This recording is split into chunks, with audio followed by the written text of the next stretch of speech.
The Knicks get a much-needed bounce-back victory over the Miami Heat. I'm here with SNY NBA insider Ian Begley. And Ian, Mike Brown has been saying that Jalen Brunson deserves more MVP recognition. He definitely put on an MVP performance, 47 points to lead them to this win. What did you see from Jalen to just take this game by the reins and lead his team to victory? It was almost a casual 47 because he was so efficient tonight. I think he only missed 10 shots, and he was great from beyond the arc.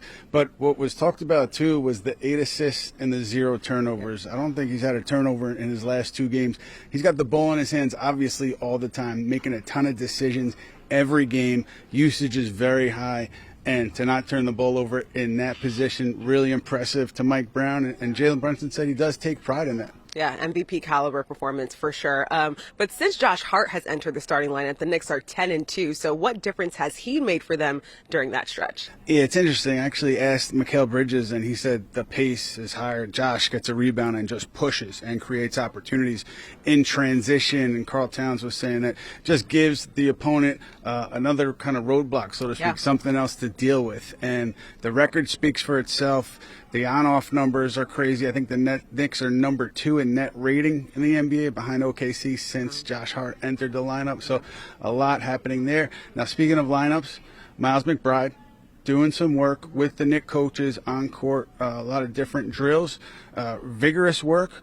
He is cleared for contact. He hasn't taken contact yet in a scrimmage setting because the Knicks haven't practiced, but it seems like positive steps from McBride. Yeah, big positive update as he battles back from that ankle injury. Up next for the Knicks, they go on the road to take on the Minnesota Timberwolves. Then they'll be back home to host the Cavaliers on Christmas Day.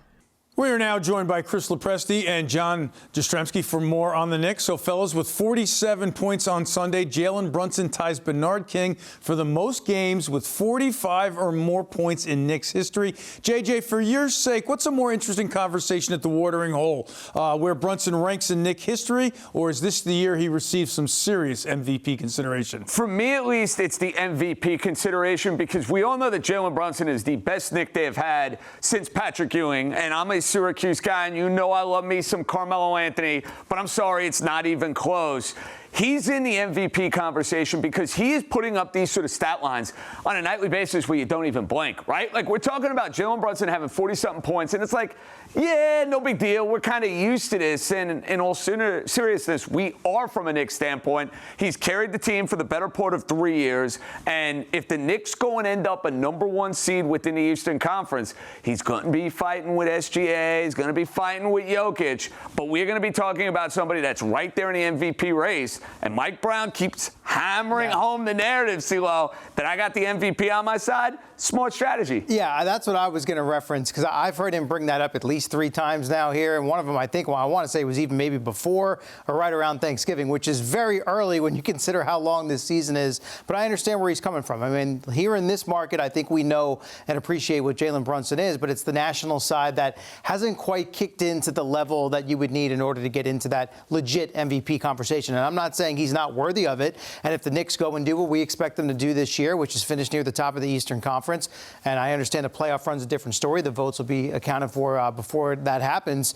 But he should be right in the mix. And I think you said, well, we kind of 47 points. We've seen this. We kind of take it for granted. But because he plays to that level and lifts the team on a night when maybe some other guys aren't shooting it that great, to me, that's the definition of what the value is when the team is that good. So absolutely, I think if he continues to play at this level this season, this has got to be the year where he's legitimately in the conversation as a top 3, 4, 5 guy in that award category. And to add to the point about taking it for granted, when you hear that 47 is the most he ever had at the Garden, you're like, really? That's it? Right. Where's that 55-point game? Like, you just get used to these kind of performances. Mikal Bridges was not great in the Cup final, but with 24 on Sunday, it's 3 straight for him with 20 or more. Chris, how much does he diversify this Knick attack when he's in a groove? Look, I think it's huge because last year we know he struggled with his shot at times, and it was kind of tough to find his way. Some of the additions the Knicks made. And look, they're not a true super team. Like, I don't look at the Knicks and say, well, they've got a defined big 3. So on a night or a day where Cat doesn't have it going or OG doesn't have it going, if you can get Bridges